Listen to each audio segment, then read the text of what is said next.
en la relatoría, sí, la van a hacer para el jueves, ¿vale? Y van a incluir lo que vamos a hablar hoy, porque hoy yo voy a ampliar un poquitico más el tema de la crisis del 29, como para desglosarlo un poco más, ¿vale? Dime, Esteban. Profe, ¿habla de los que se supone que le van a tener para hoy o los que van a empezar a escribir hoy? No, los que tenían que tenerla para hoy, imagino que no la Pero tienen. nosotros lo hicimos. Ah, ¿se la hicieron? Sí, No, aquí pues la tenemos. de maravilla, ¿no? Excelente, ¿no? Sí. Sino que como me estaban diciendo que lo habían apenas informado ayer, pensé que de pronto no lo habían hecho. Listo, perfecto, excelente, excelente. Entonces, adelante, pueden comenzar a leer. Vale. Profe, pero no puedo compartir pantalla en el momento. O sea, ¿Por puedo qué? Si leerla. quieres, ponlo en el tablón si ponlo en el tablón y yo la comparto entonces, para ir leyendo mientras. Pero es que creo que me Bueno, demoraría un poco haciendo eso. no importa, no importa, dale así, no hay problema, adelante, sí, no hay problema, dale. Vale. Relatorías sociales del 22 de junio de 2021. Adriana Padilla y Esteban Pacheco. El tema principal de la clase fue el crecimiento económico que se vivió antes de la crisis económica de los años 20 y luego de lo que sucedió durante esta. Para empezar, primero se debe saber de la situación del capitalismo en estos años, porque es gracias a este que sucede la crisis, y Estados Unidos, como uno de los mayores representantes del capitalismo en la época, es importante saber qué está pasando en el país y qué factores afectaron a alcanzar la crisis. Desde los años 10, Estados Unidos empezó una expansión capitalista por el Caribe y el Pacífico. Principalmente esto lo hizo por medio de dos grandes compañías, United Fruit Company y Tropical Oil Company, con la producción de banano y la explotación de petróleo, respectivamente. Las condiciones obreras de Estados Unidos y la situación de su clase burguesa no permitió que en el país triunfara el socialismo, comunismo y el sindicalismo. Otro factor que ayudó al incremento del capitalismo fue el auge empresarial y de la industria automotriz, como Hollywood Dance. También Estados Unidos se convirtió en el acreedor de Europa, puesto que luego de la Primera Guerra Mundial los países de este continente quedaron en crisis y para recuperarse debieron recurrir a Estados Unidos. Gracias a esto se convierte en una potencia mundial. Para esta época, Colombia entra en la danza de los millones, dado que se realizaron numerosas obras públicas con el apoyo de Estados Unidos, como modo de indemnización por la pérdida del Canal de Panamá. En Colombia también se vivió un desarrollo económico y capitalista. Hablando de una manera más local, nuestra ciudad Barranquilla pasó de ser una villa a una ciudad rápidamente, cuando era considerada una puerta de oro. Esto gracias a que tenía uno de los principales puertos del país y la influencia del río Magdalena, lo cual permitió que Barranquilla fuera la puerta para la entrada del progreso y tecnología hacia las demás partes del país. En Barranquilla se destacan, por ejemplo, la inauguración del ferrocarril Bolívar, que recorría entre Barranquilla y Sabanilla, la estación de Montoya, tuvo el segundo muelle más largo también del mundo en su época, que era el muelle de Puerto Colombia, el Banco Comercial de Barranquilla, que fue la entidad financiera más importante de la ciudad, el Banco Dugan, fundado por un francés, la aduana creada para dar espacio a la registración de mercancía que entraba y salía dada la amplia actividad comercial que Barranquilla tenía, el barrio Prado con un estilo Art Deco, creado por franceses pero introducido por norteamericanos a la ciudad, y este barrio fue creado para las élites de la ciudad. El edificio Palma, que era un hotel 5 estrellas y también tenía un estilo Art Deco. El Hotel del Prado, que todavía funciona, y este fue el primer hotel 5 estrellas de América Latina. Este crecimiento que se vio anteriormente en Estados Unidos llega al fin con la crisis del 29, dado a la tasa de inflación de la segunda década de los años 20. El crecimiento económico fue muy lento. También hubo una brecha grande entre la oferta y la demanda, ya que había una oferta en ascenso y una demanda en descenso. Hubo una reducción en la tasa de interés en los bancos y dado que en la época no se tenía una gran regulación a los bancos, como en la actualidad, porque había una gran fe y se tenía una gran seguridad hacia ellos porque se creía que el capitalismo se regulaba por sí solo y lo que se necesitaba era fomentar el consumo. El problema sucede cuando los salarios van en detrimento por la baja de interés y las personas gastan su dinero en objetos de lujo en vez de productos de necesidades básicas. No puede sostenerse entonces este modelo. Además, Gracias a la baja tasa de interés en los bancos, la gente se prestaba mucho más dinero para invertir en la bolsa de valores en empresas que estaban en decaída por la poca demanda para suplir la oferta. Llegó el punto en que los bancos dejaron de prestar porque las personas no pagaban las deudas, por lo que no había para invertir en la bolsa de valores y esta cae. La bolsa de valores cierra y surge el jueves negro el 24 de octubre de 1929 y se crea una parálisis económica, dejando en desempleo a millones de personas en Estados Unidos. ¿Listo?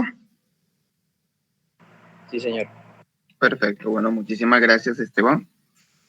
No sé si hay algún comentario, algo que hacer, algo que decir respecto a lo que se ha mencionado, algo que añadir, algo que hubiera quedado por fuera. Ok, bueno. Después de Esteban y Adriana, ¿quién viene? Pacheco, Padilla, pues viene ¿quién? María José y Valeria. Perea, Valeria. Perea y Pérez. Ah, que Valeria es Pérez, ¿cierto? Sí, perdón. Me estaba quedando con la B pequeña. Claro, sí, Pérez. Listo, Perea y Pérez, listo. María José y Valeria. ¿Son conscientes ambas que están a cargo? Sí, señor. Sí, Perfecto, bueno, listo. Entonces, yo creo que vamos a iniciar. Bueno, faltan algunos poquitos ya. Entonces me dicen cuando estén viendo mi pantalla, por favor.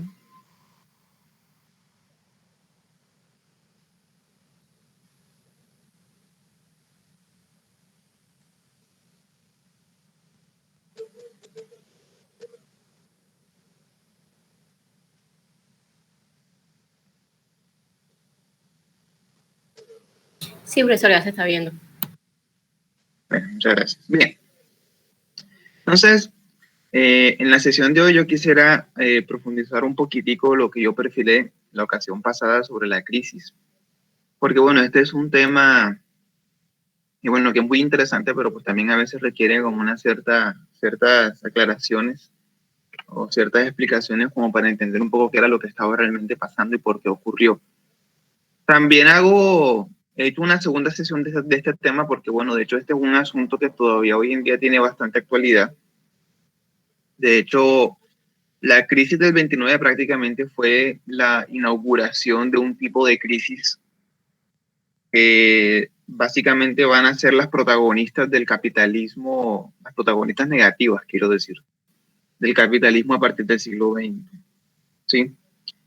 Para aclararme un poco más, cuando uno mira toda la historia antes del siglo XX, en términos económicos, las crisis prácticamente donde ustedes pongan el ojo en la historia de la humanidad, desde el surgimiento de la vida urbana, de la agricultura, hasta el siglo XX, las crisis más duras tienen normalmente las mismas características. Son crisis de producción principalmente,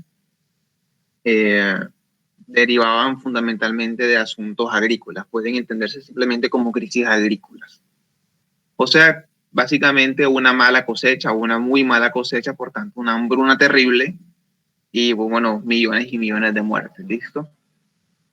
También pues la pérdida de riqueza, porque todos los demás sectores económicos pues dependen fundamentalmente de la producción de alimentos. ¿Sí? Entonces, si uno mira la historia antes del siglo XX, todas las crisis económicas tienen prácticamente la misma característica, son fundamentalmente crisis agrarias, cuya naturaleza o cuyo fundamento puede explicarse con una sencilla palabra, un problema, un problema que estorbó la producción de alimentos. Puede ser una hambruna, una guerra, ¿sí? Una terrible cosecha o algo, cosas por el estilo, ¿vale? Esa era la principal causa de las masivas pérdidas de riqueza y también de vidas en los siglos previos al siglo XX. Pero desde el siglo XX va a iniciarse digamos, un ciclo económico muy distinto. Sí, a partir sobre todo del 29, pero también desde antes, incluso desde la crisis del 73, se observó que ya la época de las crisis agrarias como las principales crisis del mundo pues ya había quedado atrás, porque hasta ese momento solamente las crisis agrarias tenían la capacidad de realmente paralizar la economía, ¿sí? Me explico mejor. Aunque el comercio ha sido muy importante desde hace mucho tiempo, por ejemplo, las verdaderas crisis con capacidad de paralizar una economía completa hasta ese momento habían sido crisis agrarias. Pero a partir del ascenso del mundo de la banca, ¿sí? Del sistema financiero con el capitalismo industrial del siglo XIX, el panorama va a ir cambiando. Va a manifestarse, por ejemplo, desde 1873, que cuando ocurrió la larga crisis, la larga depresión, como mencionamos el año pasado, que fue el primer episodio de una crisis financiera en el capitalismo, en ese caso, bueno, originada en el mercado de inversión de los trenes, en el mercado de acciones, ¿sí? De los ferrocarriles, quiero decir, en el mercado de inversión.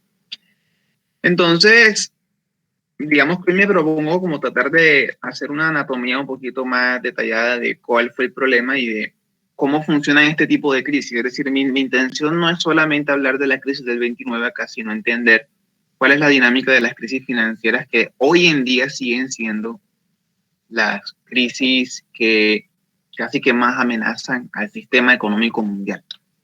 Porque a partir de la crisis del 29, todas las demás crisis importantes en el mundo van a tener prácticamente el mismo perfil, ¿sí?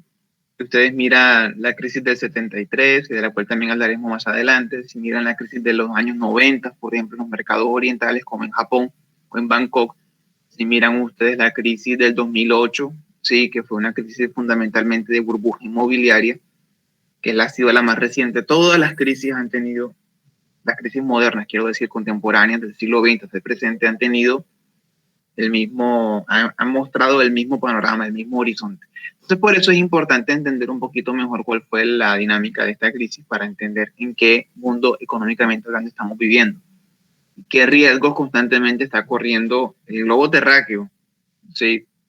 Precisamente por algunos malos manejos que se le puedan dar a este sistema económico. Entonces, hoy voy a describir un poquito más el problema, voy a ser un poco más anatómico para dar un cuadro mucho más comprensivo de qué fue realmente lo que ocurrió en esta época. ¿Sí? Bien. Bueno, con esta crisis quiero decir. Primer punto, hay que partir de esto que menciona acá al principio, que era, digamos, la doctrina que primaba en ese entonces, que era la de una ortodoxia económica liberal. ¿Cómo así? Nosotros, si ustedes recuerdan, el año pasado hablamos del liberalismo, hablamos de que hay un liberalismo inglés y un liberalismo francés.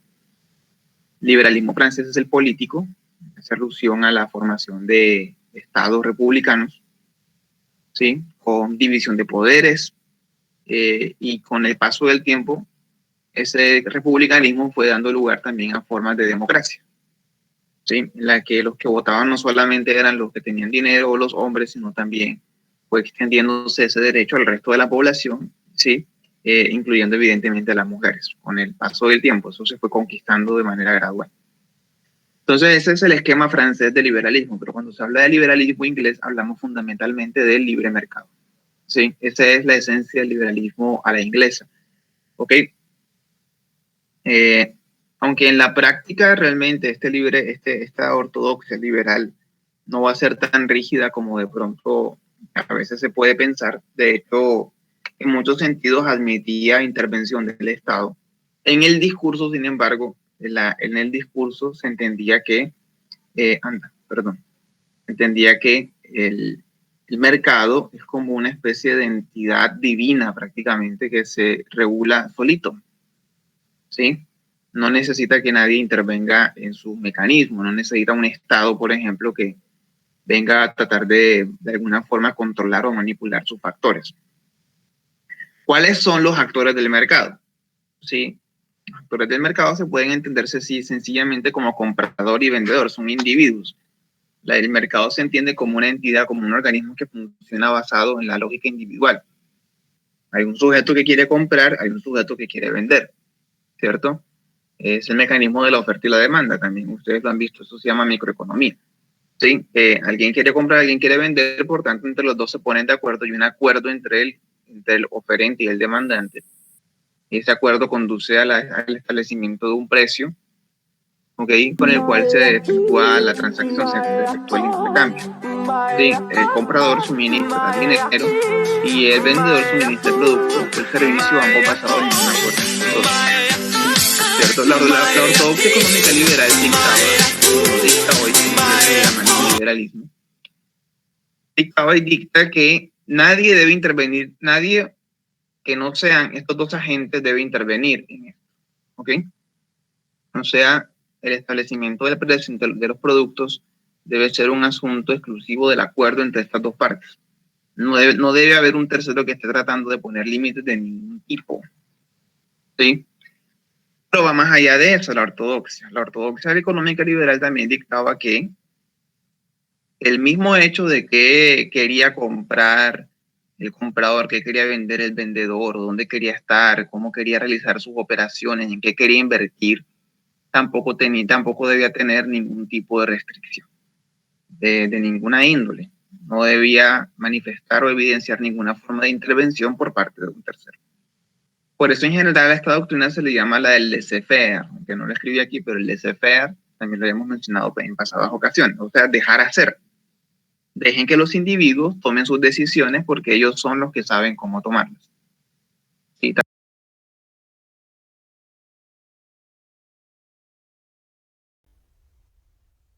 esta era la ortodoxia. Entonces, Adam Smith, que fue básicamente como el fundador de esta ortodoxia liberal económica, hablaba de que el mercado era regulado como lo que él llamaba prácticamente la mano de Dios. Y literalmente lo dice así en el texto, en La riqueza de las naciones, que es su obra clásica, es la obra clásica de la economía liberal ortodoxa, ¿sí? El mercado se autorregula, es decir, hay una mano divina que pone todo en orden, ¿ok?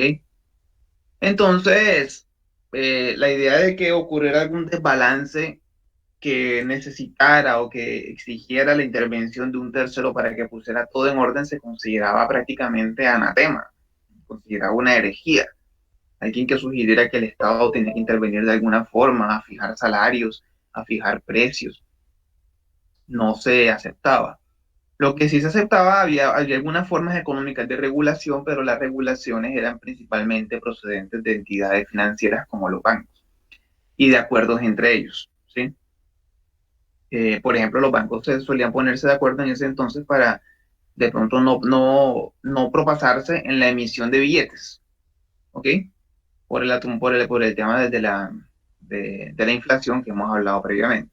Pero esto no era producto de intervención estatal, sino producto de una política económica acordada por las mismas entidades financieras, ¿sí? Sin embargo, ya en este momento, ¿ok?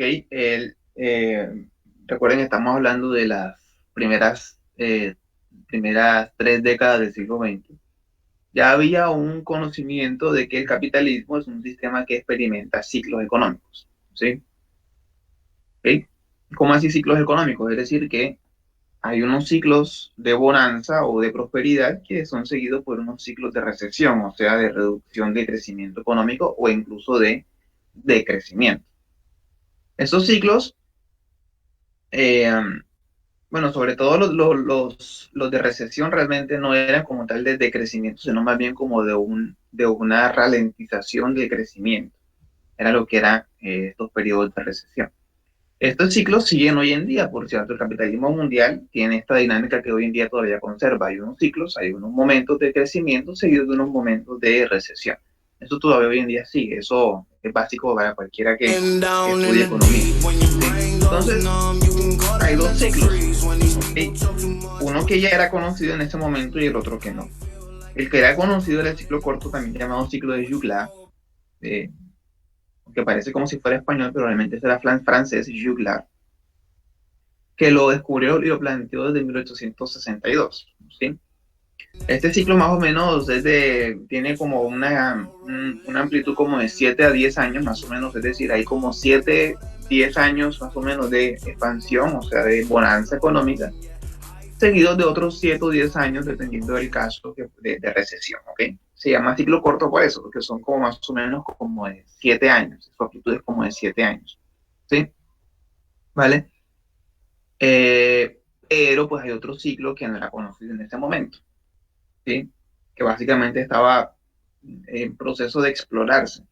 Se suele llamar hoy en día ciclo largo, también ciclo de Kondratiev, por el nombre de quien lo descubrió, que fue un economista ruso, bueno, soviético incluso, que bueno, paradójicamente después fue víctima de las purgas y de las ejecuciones extrajudiciales de Stalin. Bueno, fue propuesto por Kondratiev. Este ciclo no se conocía en ese momento. Y bueno, el ciclo de Kondratiev dice que básicamente enuncia o manifiesta el hecho de que así como existen ciclos cortos como este, también hay ciclos largos, es decir, se puede mirar en una curva fácil de crecimiento, en un ciclo como de 50 años más o menos, ¿sí? Eh, de, bueno, ojo, que estos ciclos no quiere decir que sean una subida, los largos, quiero decir, no son una subida limpia, quiero decir, es con muchas oscilaciones, ¿no? Pero hay como en general un ciclo largo como de 50 años de una tendencia a crecimiento, un ciclo sucesivo que en el cual pues habría como un periodo justamente de decrecimiento, ¿ok? Marx también había hablado de esto, por cierto. Sí, el marxismo también ya había enunciado que el sistema capitalista funcionaba bajo esa lógica de ciclos económicos de bonanza y de recesión, y que había ciclos cortos y largos, pero pues bueno, Marx no, como ustedes bueno, recordarán o saben bien, eh, no era precisamente amado por los liberales ortodoxos, ¿sí? Entonces, pues en virtud de eso fue que Marx propuso que de alguna forma había que esperar a que el capitalismo entrara como en este ciclo de crisis y que en el ciclo más bajo de esa crisis, pues bueno, se le pudiera dar el golpe, ¿ok? Final para tumbar el sistema y montar efectivamente el nuevo sistema socialista, bueno, comunista, ¿ok? Entonces, bueno, ese es un contexto importante porque hoy en día todavía este conocimiento permanece. El capitalismo funciona bajo esta lógica, ¿ok? Pero pues en este momento el de Kondratiev no era conocido, entonces se entendía que el capitalismo iba a seguir como una tendencia permanente hacia el ascenso, fundamentalmente, ¿sí? Y pues existe esa fe, es la mejor manera de escribirlo, realmente era una fe en el crecimiento económico infinito prácticamente, ¿ok? Indefinido para siempre, pero con estos ciclos cortos de Juglar, como haciendo una oscilación. Vale, bueno, ahora hay otros dos elementos de contexto en los que voy a profundizar un poquito porque, repito, siguen siendo muy importantes para el día de hoy. El funcionamiento del sistema financiero, la tasa de interés en particular y el mercado de acciones, que son los dos elementos fundamentales que prácticamente son el punto neurálgico, el punto central del funcionamiento del sistema capitalista todavía hoy en día, porque son los mecanismos que regulan la dinámica de las inversiones. Y las inversiones lo son prácticamente todo en el sistema capitalista. Ustedes recuerdan que el capitalismo es un sistema que está basado en la necesidad de mantener activo el flujo de la dinámica del capital. Es decir, la dinámica de la inversión, la producción, ¿sí? Y la obtención de ganancias a partir de la inversión. Ese es el corazón del capitalismo, todavía hasta el día de hoy, ¿verdad? Entonces, ¿cómo funciona esto? Es decir, ¿cómo puede haber inversión?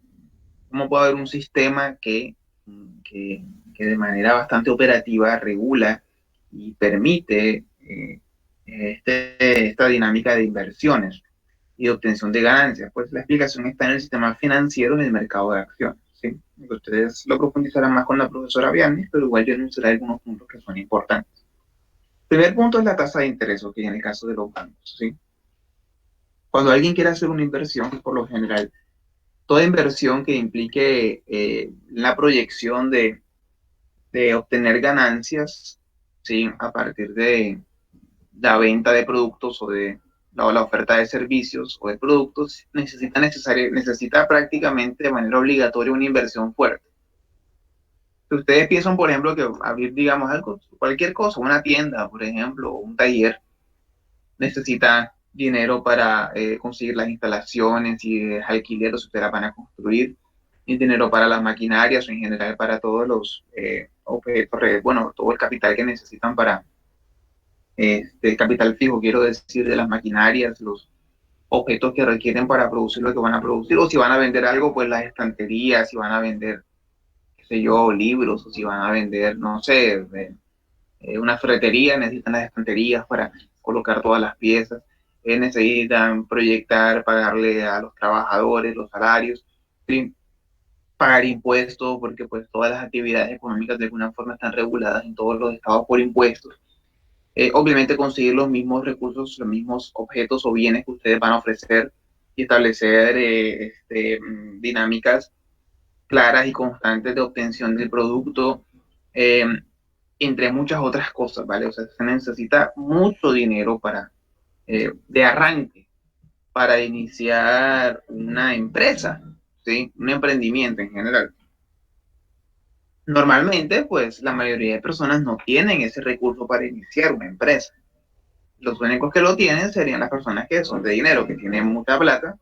Los acaudalados son los que tendrían, digamos, la posibilidad de, sin necesidad de endeudarse, realizar una inversión así de fuerte.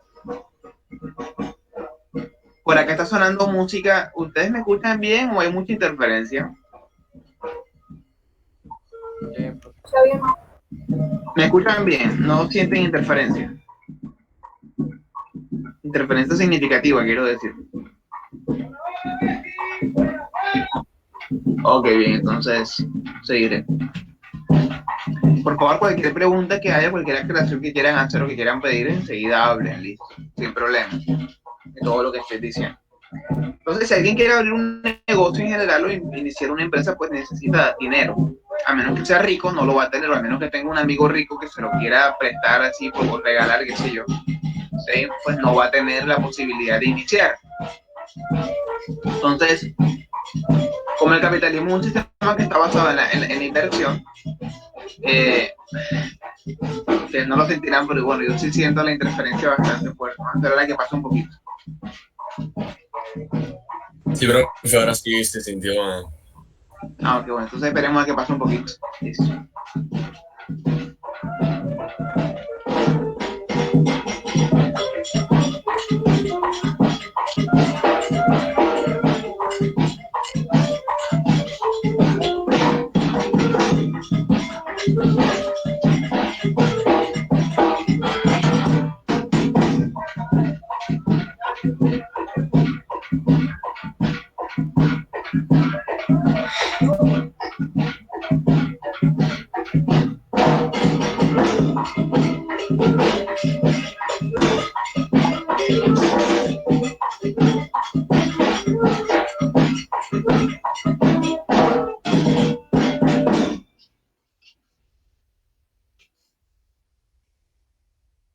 Ok, bueno, espera un momentico.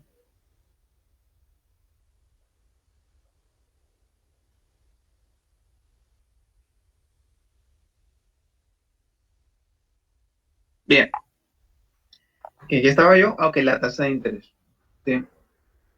Entonces, a menos que tengan un amigo rico que les quiera regalar el dinero, porque son muy amigos, pues no tendrán ustedes normalmente un capital suficiente para poder iniciar una empresa así de la nada.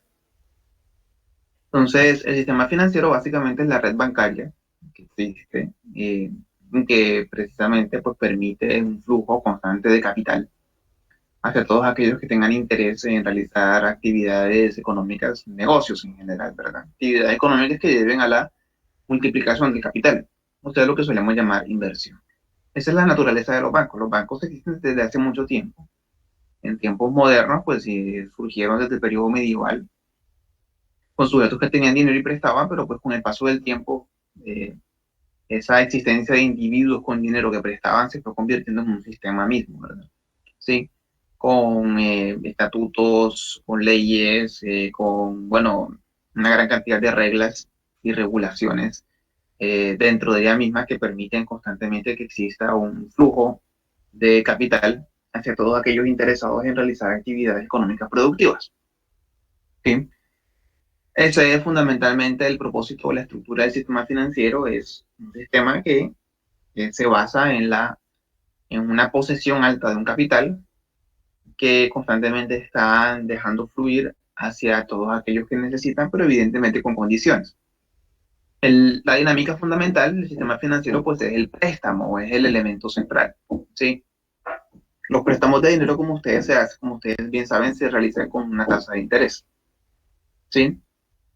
Entonces yo presto dinero y pues evidentemente me tienen que devolver de acuerdo a unas cuotas, a unos acuerdos que se hacen, de manera que pues al final lo que voy a recibir al final en total es mucho mayor que lo que yo inicialmente presté.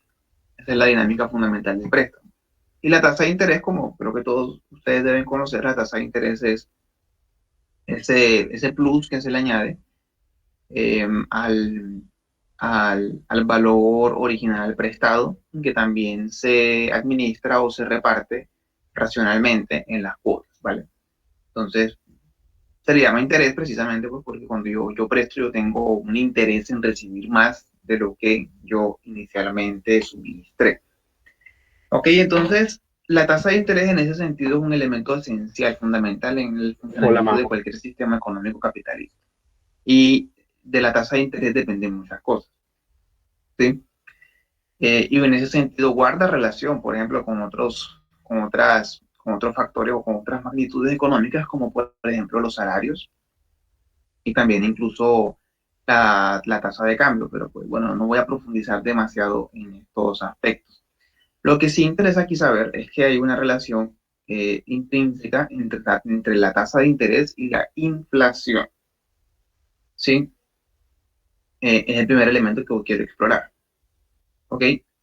Como ustedes creo que han visto en economía, creo que ya me lo habían dicho, la inflación es el aumento de los precios en todos los bienes y servicios en general dentro de un país, o dentro de una nación cualquiera, dentro de una sociedad cualquiera, ¿sí? La inflación suele dispararse o suele producirse, o bueno, suele más bien guardar una relación estrecha con la masa de dinero circulante existente dentro de esa sociedad. ¿Sí? Existe incluso una fórmula prácticamente que la vincula que se llama una teoría incluso se llama la teoría cuantitativa del dinero. La teoría cuantitativa del dinero dice que pues hay una relación, una proporcionalidad directa entre la cantidad de dinero que hay circulando, no ahorrado, sino circulando en una sociedad y el nivel de precios o el promedio del nivel de precios de todos los bienes y servicios dentro de esa sociedad. ¿Ok? Repito, hay una proporcionalidad directa entre la cantidad de dinero circulante que hay dentro de un grupo, dentro de una sociedad y el nivel promedio de precios de todos los bienes y servicios. O sea, entre más dinero circulante hay, más aumenta el promedio de precios de bienes y servicios. Entre menos circulante hay, más se reduce el nivel promedio de bienes y servicios dentro de ese país, que se llama la teoría cuantitativa del dinero. ¿Sí? El por qué funciona, por qué se da, y eso es otro asunto, pero bueno, por lo pronto quedémonos simplemente, perdón, yo aquí me equivoqué, no es teoría, sino ley, disculpen, la ley cuantitativa del dinero, que pena, disculpen, y corrijo, la ley cuantitativa del dinero, ¿sí? Entonces, ¿por qué se da exactamente? Pues no, esto es un poco más complejo, tiene que ver incluso con elementos psicológicos, sociales, pero pues por lo pronto es importante saber que existe, que se da, que opera, esa ley cuantitativa del dinero. Es fundamentalmente la ley que explica el hecho de que exista la inflación. Una pausa, chicos, discúlpenme. Esperen.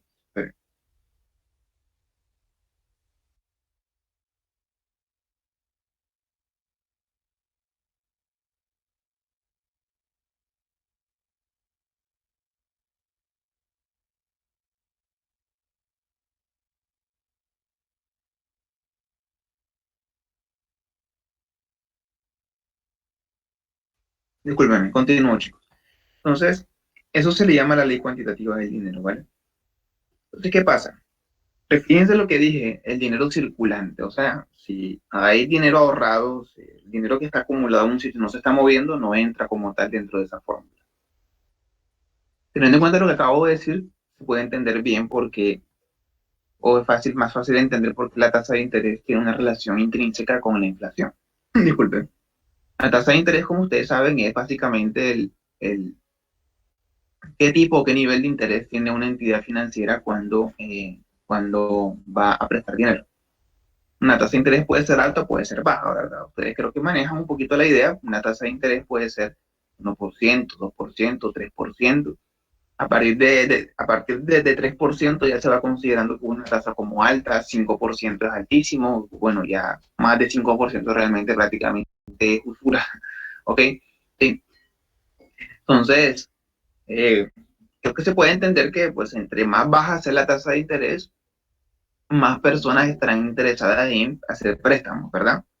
Si yo les digo a todos ustedes, estoy prestando plata en un contexto económico de inversión, quiero decir, yo digo, por ejemplo, voy a cobrarles nada más el 0,1%, o sea, pues casi que me van a tener que devolver como lo mismo, incluso pues eso económicamente hablando es un gran incentivo para hacer inversión, ¿sí?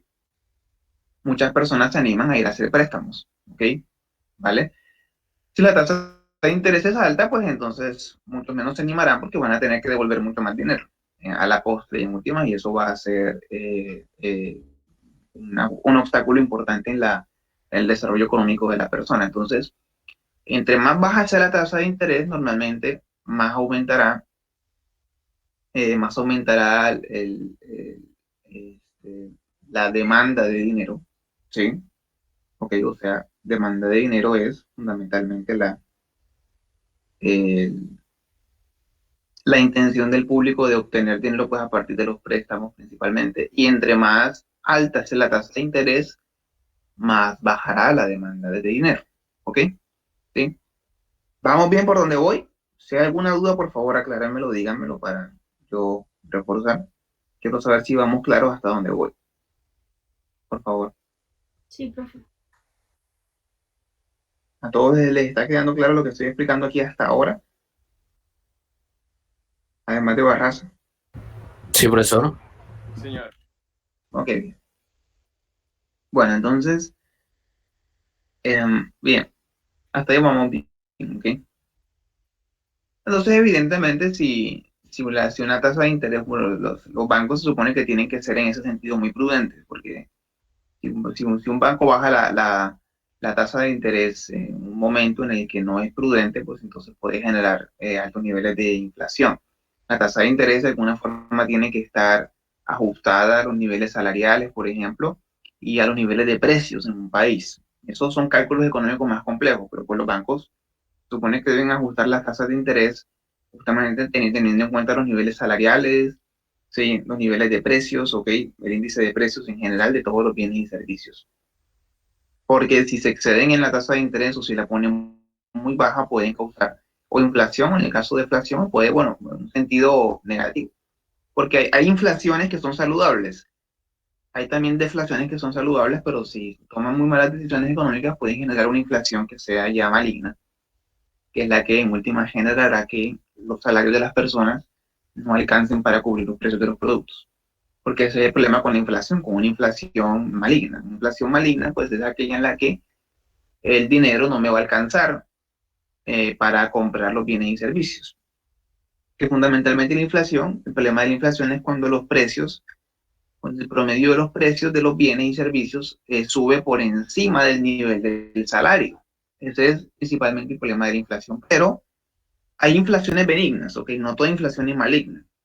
Las inflaciones normalmente cuando están ajustadas a un nivel salarial sirven de hecho para incluso estimular la oferta. Pero bueno, eso ya es una conversación un poquito más detallada de economía. Pero una inflación saludable, de hecho, estimula la producción, ¿sí? Y en últimas también incluso estimula la demanda, ¿ok? Porque cuando los precios de los bienes suben saludablemente, hay personas que seguirán interesadas en comprar estos bienes, aumentarán las compras y entonces las empresas estarán más interesadas en producir porque están teniendo buenas ganancias, porque los precios subieron y están obteniendo más ganancias. Pero si los precios suben demasiado, más, más de un margen saludable por encima del salario, entonces la demanda va a bajar muchísimo y pues por tanto va a ocurrir exactamente lo contrario, las empresas van a tener muchas pérdidas y puede haber despidos y lo demás. Entonces la inflación en general es peligrosa, ¿ok? Más allá de este nivel saludable, la inflación hay que manejarla con muchísimo cuidado, por eso las entidades financieras en el país siempre operan bajo cálculos y proyecciones que son bastante complejos y muy matemáticos, precisamente por esto. Listo, entonces, bueno, este es un componente que acabo de explicar. Ahora vamos al siguiente componente, que es el mercado de acciones. ¿Sí? Ustedes todos han escuchado de que es una sociedad anónima. Ustedes saben que es en economía eso, es decir, una empresa, cuando alguien tiene un emprendimiento o un negocio pensado, ¿sí?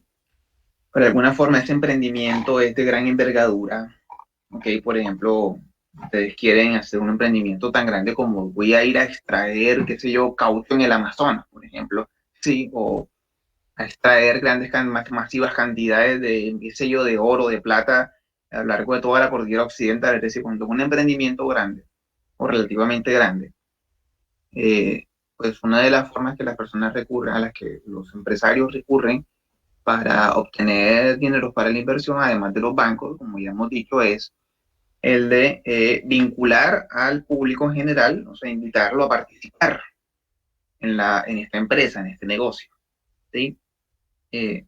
¿Cómo se le invita a participar? Pues se ofrece a todo el mundo la posibilidad de contribuir, al emprendimiento, ¿sí? Y pues evidentemente si todo el mundo invierte, pues de alguna forma todo el mundo podrá obtener proporcionalmente a su inversión pues una ganancia, ¿sí? ¿Ok? Evidentemente la ganancia depende de que la empresa salga bien, ¿ok? Si la empresa sale bien, si todo sale muy bien, si los activos de esta, si esta empresa pues realiza operaciones económicas que inspiran confianza, entonces normalmente habrá muchos interesados en participar. Entonces, a esta sociedad por acciones, ¿cómo se le llama? Sí, sociedad anónima por acciones. Es un tipo de empresa que, bueno, nació por ahí en el siglo XVII con los holandeses, con los ingleses, que fueron los que crearon estas grandes compañías, la Compañía de las Indias Orientales, la Compañía de las Indias Occidentales. Un tipo de empresa en el que se vincula al público, o sea, se le ofrece la oportunidad al público general de participar en las ganancias de la empresa, pues evidentemente recurriendo a un aporte que puede ser, bueno, proporcional, que puede ser de diferentes tamaños, pues en la empresa. Entonces, la forma de regular esos aportes se creó, bueno, la forma de regular esos aportes comenzó a fundarse en lo que solemos llamar las acciones. Una acción en una empresa es una participación económica que tiene alguien dentro de esa empresa.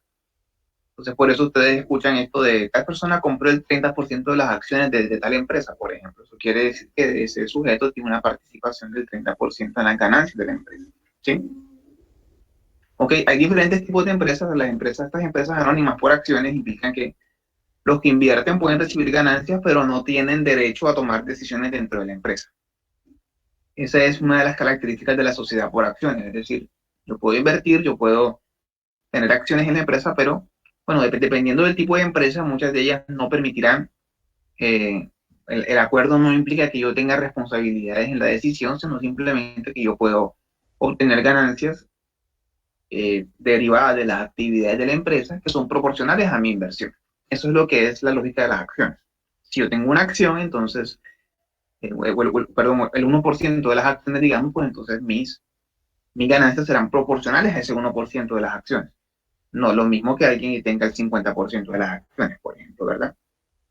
Este sistema es muy interesante, es muy eficiente porque casi que permite o asegura un flujo de capital constante, o sea, abre la posibilidad de recibir mucho más capital en inversión para poder justamente realizar la actividad económica que esté proyectada, ¿sí?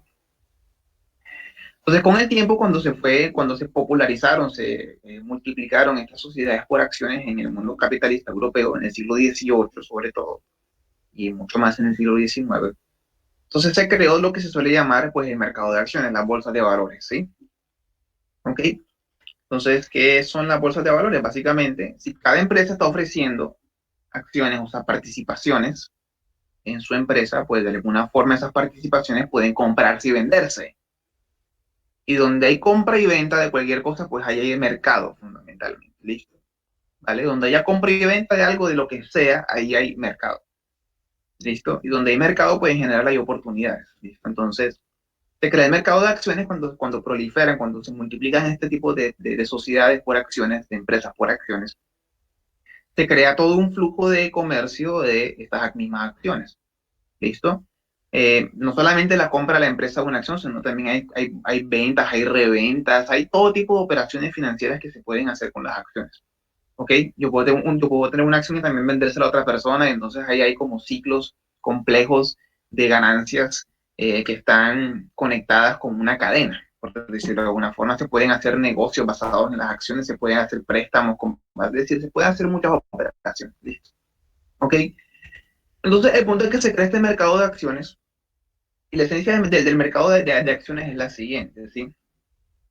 De alguna forma, entre más confianza, bueno, cambia aquí un poquito, ¿sí?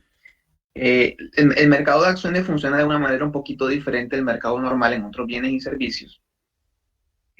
Normalmente, en la dinámica normal de la oferta y la demanda, cuando hay mucha oferta de un bien, normalmente el bien suele bajar de precio, ¿verdad? Sí, cuando hay demasiada oferta. En el mercado de acciones es diferente. El mercado de acciones es lo opuesto. Es decir, cuando una acción, cuando hay muchas acciones de una empresa que está, pues, evidentemente ofreciéndolas, normalmente es un indicio de que a la empresa le está yendo bien. Si una empresa ofrece muchas acciones, es porque se entiende que a la empresa le está yendo bien. Y por tanto, normalmente, hay excepciones, pero normalmente, entre más acciones hay, el valor de las acciones suele aumentar, o sea, el precio de las acciones suele aumentar, que es lo opuesto a lo que ocurre en los mercados normales, regulares de bienes y servicios. Cuando hay demasiada oferta de pan, por ejemplo, pues el precio del pan baja, ¿ok? Hay mucha oferta de pan. En el mercado de acciones es lo opuesto. En el mercado de acciones, cuando hay muchas acciones de una empresa, se entiende que a la empresa le está yendo muy bien, y por tanto las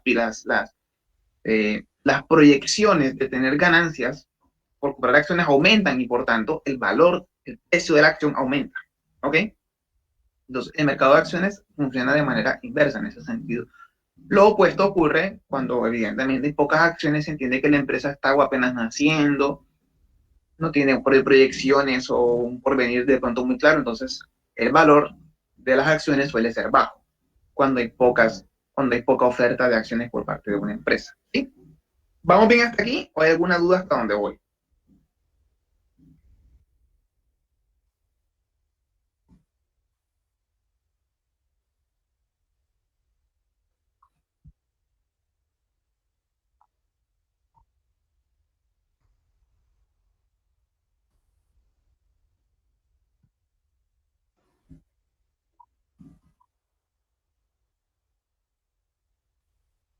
Sí, sí, claro, sí, es que sí, sí, perdón, sigue, sí. Las franquicias, digamos que hacen parte de esta dinámica como tal, pero la franquicia en sí misma no es mercado de acciones, ¿vale? Sí, porque el mercado de acciones supone que alguien tiene una participación en la empresa. Entonces la franquicia, bueno, sí, la franquicia se deriva en últimas de pronto se deriva en últimas de un vínculo a través de una compra de mercado de acciones, precisamente. Esto es un tipo de empresa o de vínculo empresarial en el que efectivamente yo tengo una participación en la empresa, sí, correcto, sí, y aunque no tengo como tal la posibilidad de tomar decisiones en la misma empresa, sí, hago parte de ella y pues hago parte de sus réditos generales. El punto con la franquicia, aquí donde puede estar la diferencia, es que la franquicia normalmente, las ganancias de la franquicia no derivan de las ganancias de toda la empresa como tal, del McDonald's mundial, quiero decir. El que tiene la franquicia, el que tiene la franquicia gana es por su propia actividad económica local, solo que se beneficia del nombre, ¿sí?, de la empresa global. ¿Okay? Si yo monto un McDonald's, por ejemplo, mis ganancias no derivan de todas las ganancias que tiene McDonald's en el mundo. Mis ganancias derivan de mi actividad económica que yo estoy realizando ahí mismo en el local. Lo que pasa es que cuando yo tengo el nombre de McDonald's, eso le da renombre a mi negocio y por tanto más gente estará interesada en comprarme. Entonces no es como tal en sí, no es ganancia derivada de acciones. O sea, la franquicia puede estar relacionada con acciones, pero no es como tal en sí mismo un vínculo de acciones. Sí, en el sentido estricto, no es no es el mismo tipo de ganancias que se dan cuando alguien como tal compra acciones de la empresa, y el que compra acciones de una empresa sí tiene participaciones, es de toda la ganancia de la empresa a nivel global. ¿Me hago entender la diferencia? Yo puedo hacer un acuerdo con McDonald's en el que yo participo a McDonald's de parte de mis ganancias. Ese es el tema con la franquicia.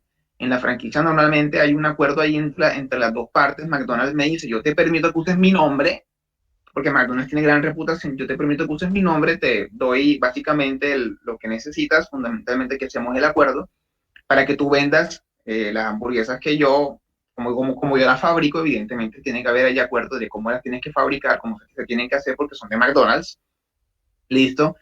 Tienen cierto grado de libertad, evidentemente, en este sentido, pero pues como consecuencia de esto, como contrapartida, pues yo también, McDonald's, yo voy a participar en parte de las ganancias que tú vas a tener allá. Van a ser muchas por el hecho de que tú tienes mi nombre. O sea, el acuerdo de franquicia es diferente como tal al de la participación por acciones en la empresa. ¿Me hago entender, Eduardo? ¿Listo? Entonces, pero igual todo esto es el mismo, o sea, es diferente, pero igual en la práctica normalmente están muy interconectados. ¿Sí? Lo que pasa es que cuando yo compro una acción de Ecopetrol, por ejemplo, si yo compro una acción de Ecopetrol, yo como Pedro, yo no voy a ir a extraer petróleo en ninguna parte. Yo sigo cómodo en mi casa, haciendo lo que estoy haciendo, ¿sí? Y mientras tanto, ese capital mío que invertí en Ecopetrol, pues está reproduciéndose en la misma dinámica de la empresa.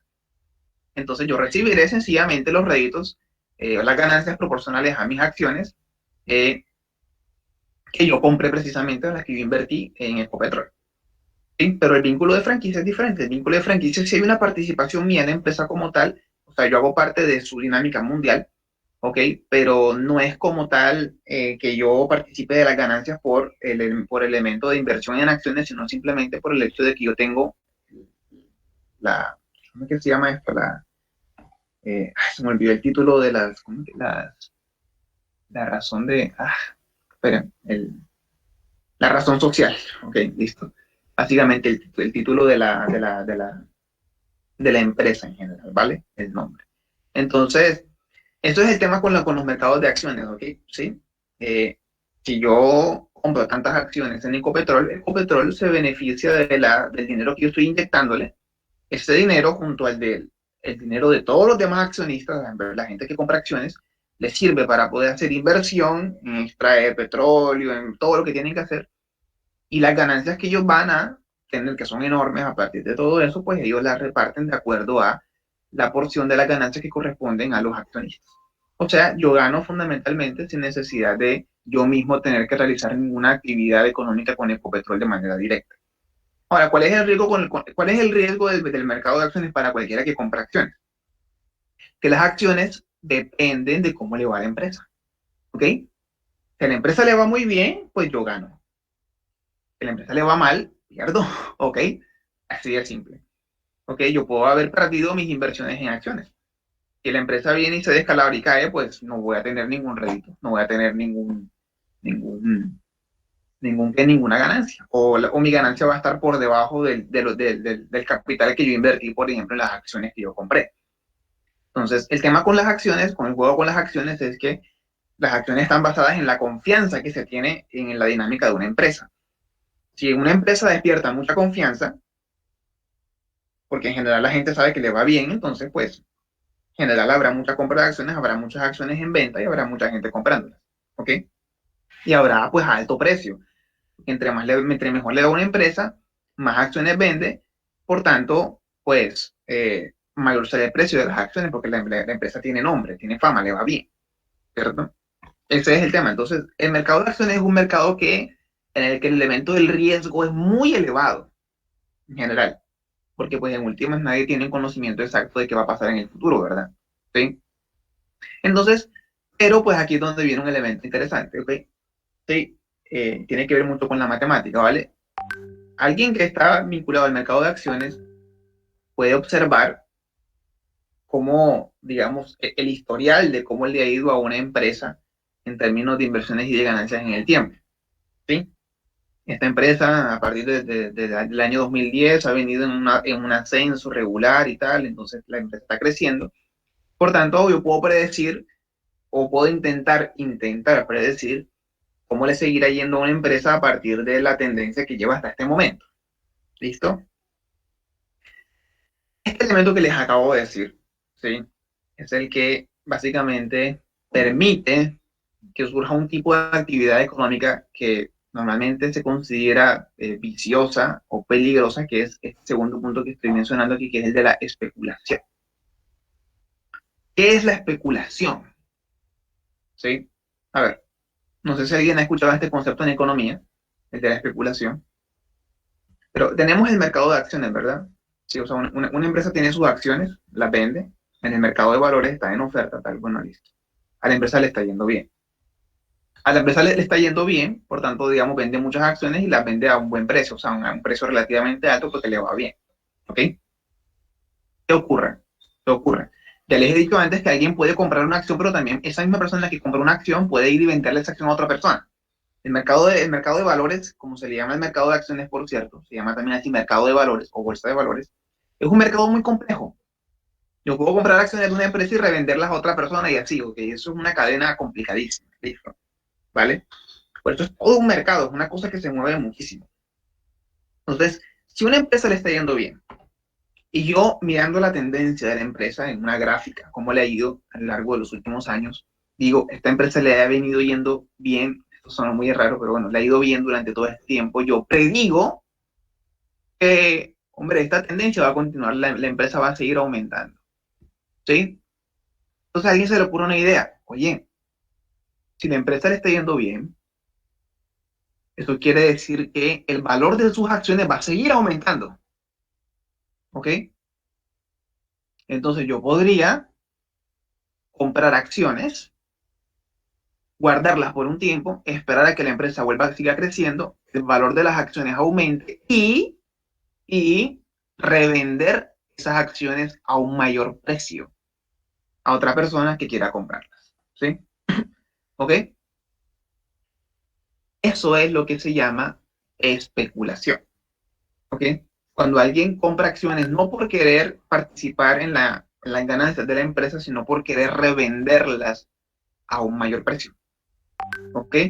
El problema está en que muchas de estas acciones, si una empresa vende acciones, por ejemplo, y si la empresa las está vendiendo y alguien las compra, o alguien compra parte de esas acciones y la guarda, cuando la empresa vuelva a sacar más acciones, digamos, ya la empresa, digamos, está vendiendo acciones a, qué sé yo, a 3.000 pesos cada una, por decirlo de un modo, ¿sí?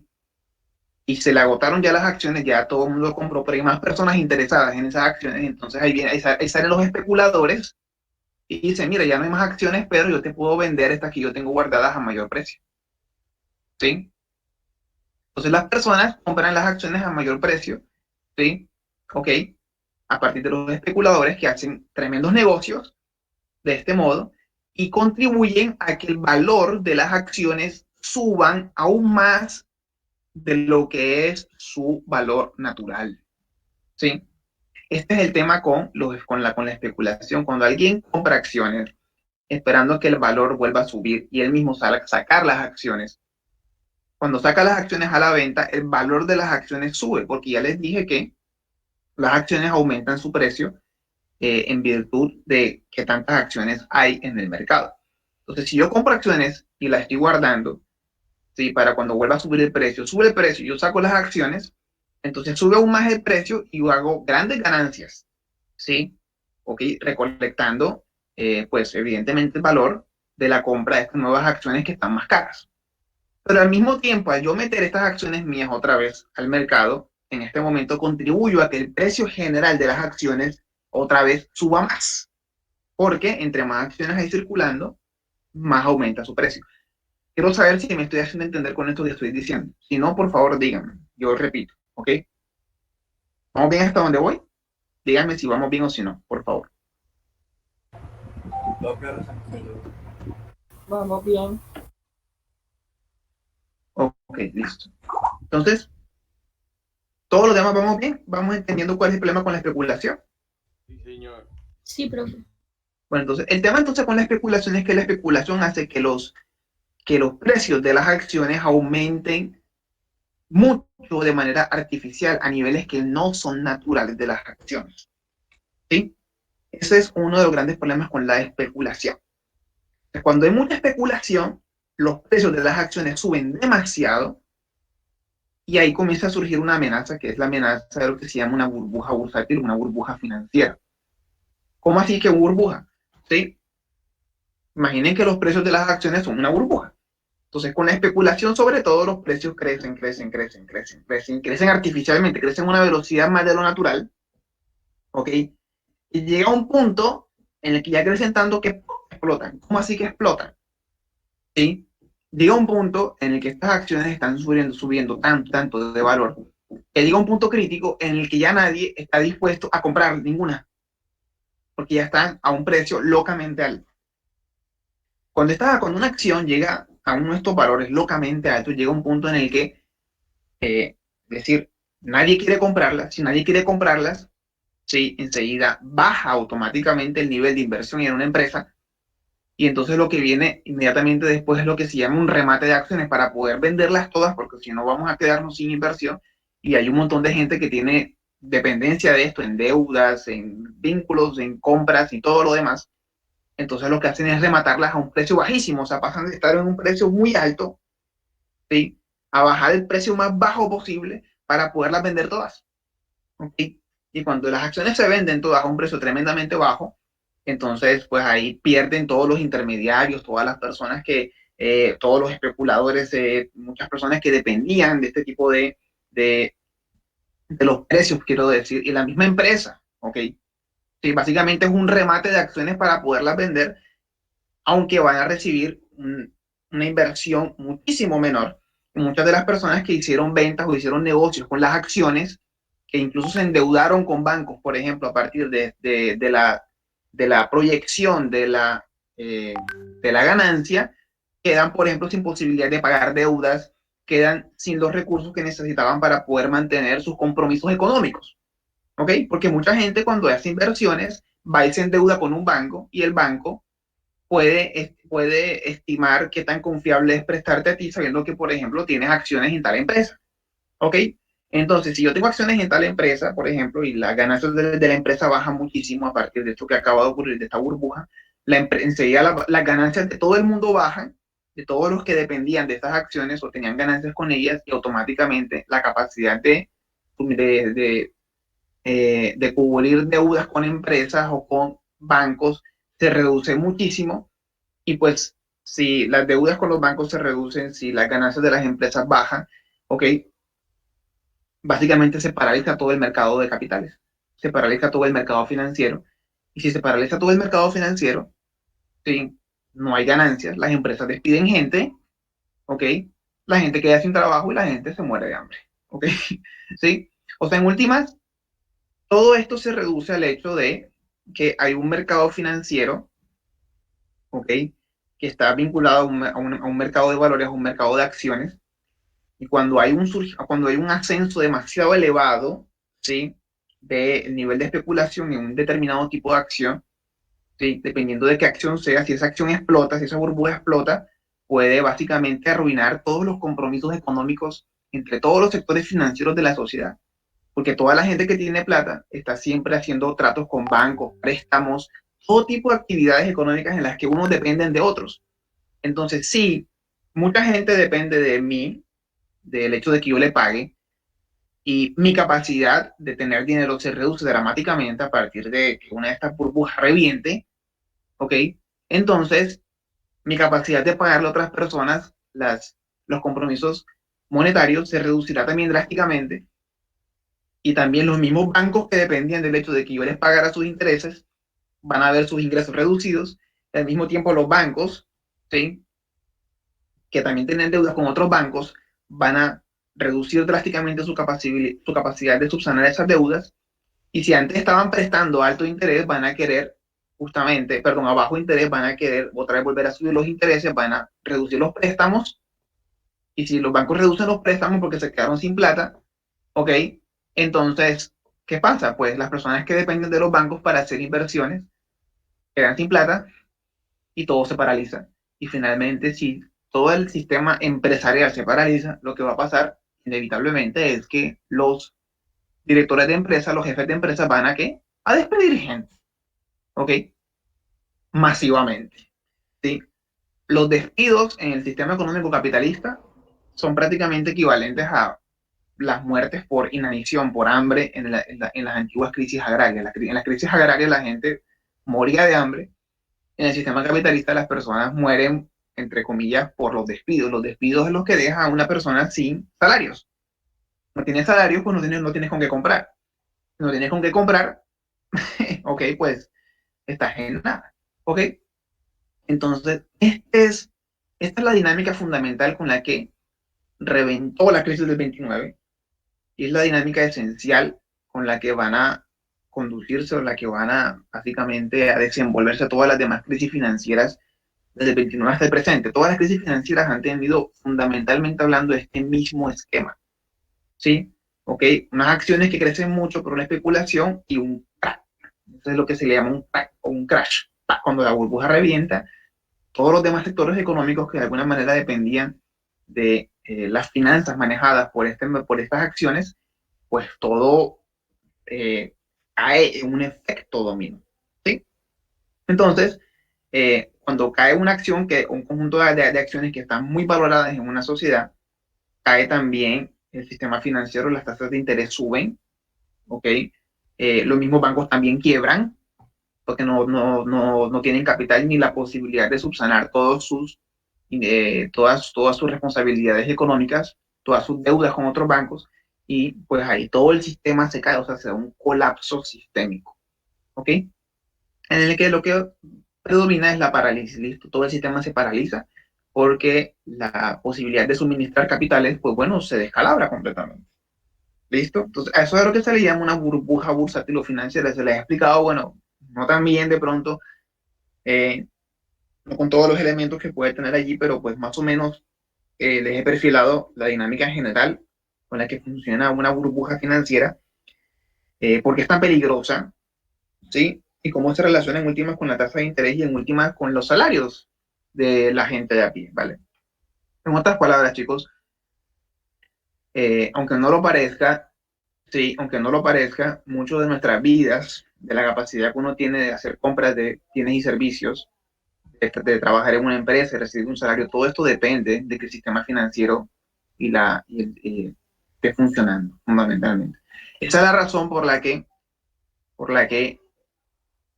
muchos países les pasa, creo que ustedes lo han visto muchas veces, sobre todo países aquí en América Latina que tienen inclinaciones hacia la derecha, ante todo protegen a los bancos, ¿sí? Los bancos evidentemente se han aprovechado de eso mucho, sí, pero ustedes ven que hay una crisis económica y casi que la primera preocupación de un país, acá como Colombia, por ejemplo, es que proteger a los bancos, ¿ok? Listo, ¿vale? Porque, y bueno, esto tiene un cierto respaldo de realidad, aunque los bancos aprovechan y los bancos van mucho más allá de lo que deberían, pero si se cae el sistema financiero ya no es solamente una recesión la que puede haber una crisis económica terrible, ¿ok? Porque toda la actividad empresarial en un país capitalista está basada en los compromisos, ¿sí? Financieros que hay entre las entidades financieras, valga la redundancia, los bancos, y las entidades productivas que son las empresas, ¿sí? Si se cae el sistema financiero, todo el sistema colapsa, ¿sí? Así, literal, colapsa. ¿Ok? Claro, no necesariamente nacional, pues hay muchos compromisos internacionales. Listo. Entonces, si se cae en un banco local, pues los bancos internacionales pueden ayudarlo a levantarse. Pero si la banca mundial, por ejemplo, experimentara una crisis como la que experimentó el mundo del 29, pues la amenaza es para todo el planeta y para cada persona de todos los países del mundo. Porque todas las empresas en este mundo, en este momento, están vinculadas por compromisos económicos entre ellas y entidades financieras tanto nacionales como internacionales, como el Fondo Monetario Internacional o el Banco Mundial, entre otras, entre muchas otras, ¿vale? Entonces, esta es más o menos la dinámica que explica económicamente hablando por qué ocurrió el crack del 29. El crack del 29, en este caso en particular, en el del crack, era esta burbuja bursátil o financiera fue la que fue monopolizada principalmente por las empresas de automóviles que en este momento estaban en un ascenso meteórico, de la empresa Ford, por ejemplo, y los bancos norteamericanos, pues en general se comportaban de manera muy irresponsable con las tasas de interés. Las tasas de interés estaban muy bajas, por tanto el nivel de inversión en las acciones era muy alto, ¿sí? Si el nivel de inversiones en las acciones era muy alto, pues también había un nivel de especulación en crecimiento, porque pues si hay mucho dinero, pues hay mucha gente que querrá también invertir para especular, ¿listo? Y esto combinado con el hecho de que los niveles de demanda, o sea, de salarios no eran los mejores en este momento, pues todo esto contribuyó a que hubiese una sobreoferta que al mismo tiempo coincidió con una burbuja bursátil o financiera tremenda, que fue la burbuja básicamente automovilística o automotriz en este momento. Hoy en día son inmobiliarias, en ese momento fue automotriz, ¿sí? Que fue evidentemente atizada o inflada muchísimo más por los altísimos niveles de especulación financiera en la bolsa de Nueva York. Y pues bueno, como pues las empresas automotrices pues eran las más importantes en Estados Unidos y las que, digamos, eran el centro económico fundamental de la economía norteamericana. Cuando reventó esa burbuja, pues todos los bancos dependían de la industria automotriz en Estados Unidos, ¿listo? Entonces, cuando revienta esta burbuja, en ese momento, es decir, cuando estos precios de las acciones bajan radicalmente, ¿sí? Pues los bancos automáticamente ven colapsar todo el sistema de pago de deudas con el que ellos podían mantener capital. Todos los compromisos de bancos entre unos con otros colapsan, la tasa de interés sube de manera repentina porque los bancos no tienen dinero para prestar o simplemente cierran, ¿sí? O sea, caen en bancarrota, ¿sí? Que quedan sin líquido. Y las empresas, pues bueno, comenzaron a despedir masivamente empleados y lo que es más importante y más problemático, como Estados Unidos era el centro de la economía mundial en ese momento y Estados Unidos ya era el acreedor de Europa, o sea, toda Europa dependía financieramente de Estados Unidos porque Europa había quedado descalabrada después de la guerra, y todo el resurgimiento europeo de los años 20 se debió a las inversiones de Estados Unidos. Entonces, cuando ocurre esta crisis en Estados Unidos, pues automáticamente se contagia el resto del planeta industrial en el momento. La crisis se expandió con suprema rapidez y, pues bueno, alcanzó a todos los países occidentales y incluso también a América Latina. América Latina no fue muy golpeada por la Primera Guerra Mundial, pero su primer gran golpe fue precisamente la crisis del 29, porque América Latina dependía muchísimo tanto de las economías norteamericanas como secundariamente de las europeas. Sus exportaciones dependían de eso. Entonces, cuando se cae el sistema financiero norteamericano y europeo, pues evidentemente todos los compromisos de exportaciones pues quedaron cancelados, y estos países de América Latina pues dependían de exportar sus materias primas, y si ya no me quieren comprar las materias primas, pues entonces el mismo sistema económico de América Latina que está basado en estas ganancias por exportaciones pues también se quebró. O sea, todo el sistema, hubo un colapso sistémico económico en ese momento. ¿Listo? Aquí yo arrojo algunos datos muy básicos, ¿sí? Ok, entre el 29 y el 31 la producción industrial norteamericana se redujo en un tercio, aunque probablemente mucho más, muy probablemente hubiera sido la mitad, quizás hasta incluso 2 tercios, ¿listo? Pero incluso aunque hubiera sido nada más un tercio es muchísimo. En términos económicos, que la producción en 3 años de un país se reduzca en un tercio, el 33%, nada más eso sería gravísimo, mucho más en ese momento. Aunque en la realidad con toda seguridad fue mucho más, ¿sí? Los precios de los alimentos y materias primas en el mercado internacional que cayeron en picada. ¿Ok? Los precios de los alimentos bajaron muchísimo, ¿sí? Y esto perjudicó tremendamente a los países de América Latina, por ejemplo. ¿Por qué bajaron mucho los alimentos? Porque ya no les estaban comprando, o las compras bajaron muchísimo, ¿sí? Las compras bajaron muchísimo y entonces, pues cuando hay mucha oferta y poca demanda, pues entonces los precios enseguida caen, ¿sí?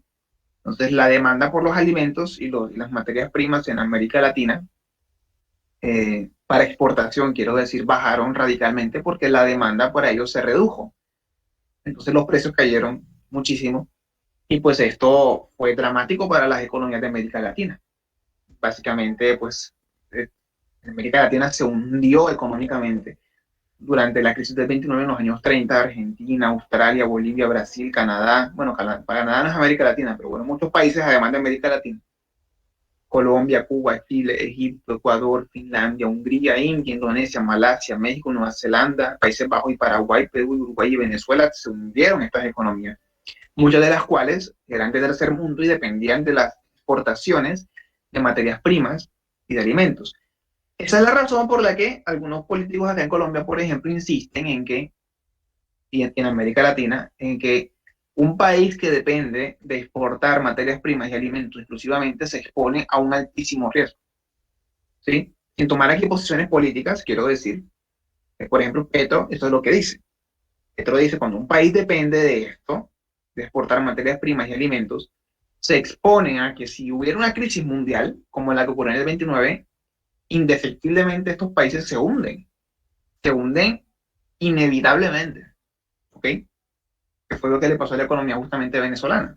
Con el petróleo, depende de exportar petróleo, pero apenas hay un colapso, en el caso de Venezuela fue pues una caída en los precios de petróleo a nivel mundial, pues enseguida hay una dependencia de factores que no puedo controlar. ¿Listo? Entonces, estos factores, quiero decir, de la salud del mercado de valores norteamericano, estaba por fuera de la capacidad de control de cualquiera de los países de América Latina o de países del tercer mundo. Entonces, cuando ocurre este crack, ¿sí? Este crash, ¿ok? Todos estos países quedan sin la más mínima posibilidad de reaccionar. Dependen de exportar materias primas a Estados Unidos y a Europa, y si estos dos grandes polos de la economía mundial cayeron, pues ¿quién les va a comprar? Nadie. O muy pocos, o a muy bajo precio. O incluso si compran adentro, si venden adentro del país, también a muy bajo precio, por tanto las empresas colapsaron y el país se hundió.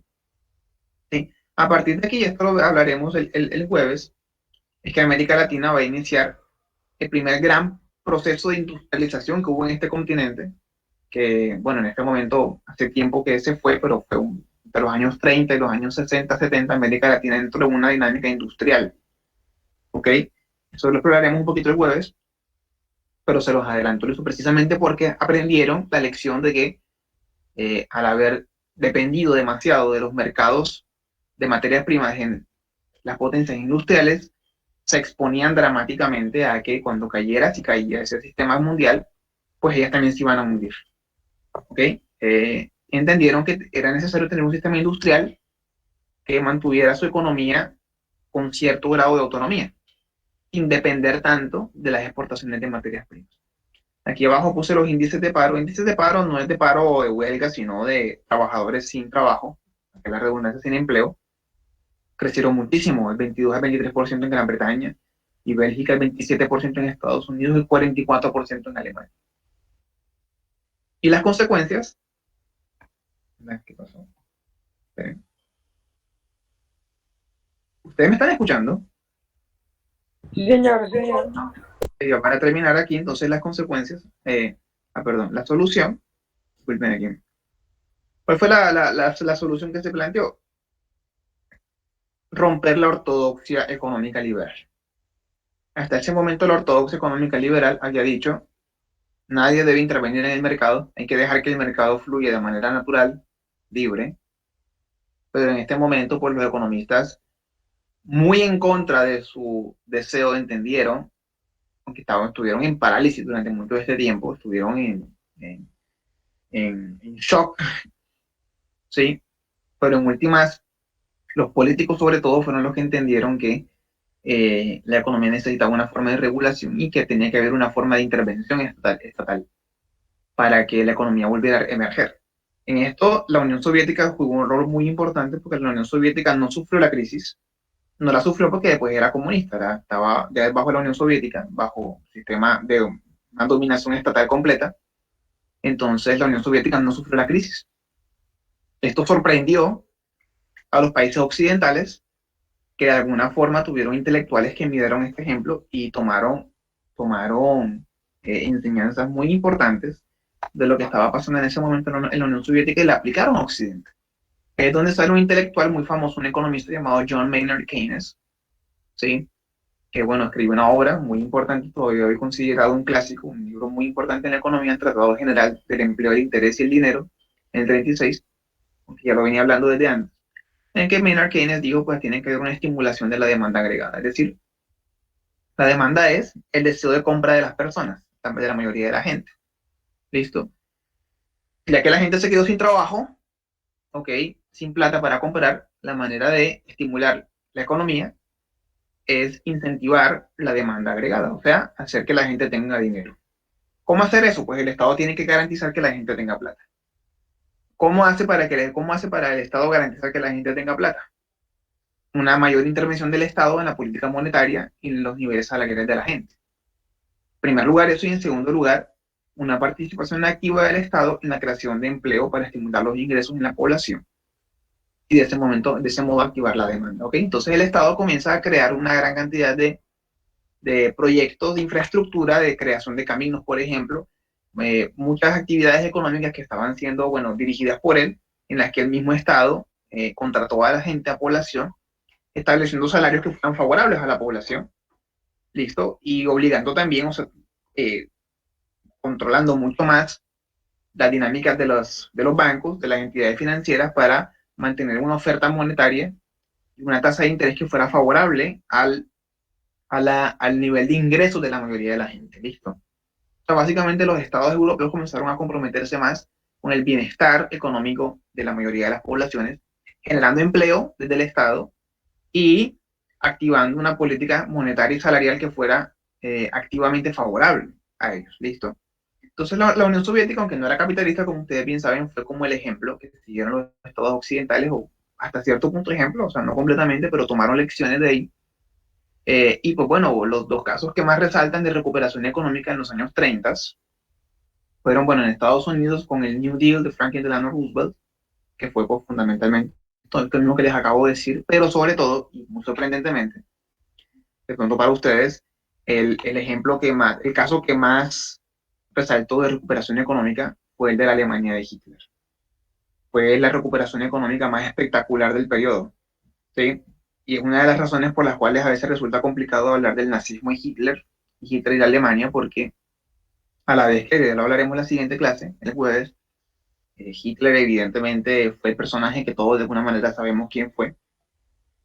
Al mismo tiempo fue el salvador económico de Alemania, eso es algo bastante interesante. Una de las razones por las cuales tuvo tantísima popularidad durante los años 30, porque la recuperación económica de Alemania fue espectacular en los años 30. Fue el único país de ese periodo que realmente salió de la crisis económica realmente. Ni siquiera Estados Unidos. Estados Unidos demoraría un poquito más. ¿Sí? Entonces, gran parte de la extrema popularidad de la que gozó Hitler en los años 30 eh, derivó del hecho de que, pues bueno, su propuesta política y económica, que exploraremos mejor la siguiente clase, sacó a Alemania de una crisis terrible, pero la arrojó también pues en brazos de unas nuevas aspiraciones nacionalistas y extremistas que conducirían en últimas a la Segunda Guerra Mundial. Pero bueno, la Alemania de Hitler será el caso, el tema de la siguiente clase, que será este jueves. Hasta aquí dejo, creo que casi el tiempo, casi 3 minutos. Y bueno, no sé si alguien tiene alguna pregunta o comentario, algo que decir. Si alguien tiene alguna pregunta sobre los temas económicos que hemos visto, tranquilos, yo los puedo reservar para el jueves, pero puedo de pronto irla pensando bien en estos días y el jueves al principio podría eh, sub, solucionar pues algunas de las dudas que tengan sobre ese tema, que yo sé que es un tema un poquito complejo, pero bueno, hoy he hecho un mayor esfuerzo para que quede tan claro como es posible. Entonces, si tienen alguna duda, me gustaría que la dijeran y yo la respondo el jueves, no la puedo responder ahora. ¿Ok? No sé qué quieran decir o qué quieran preguntar o comentar.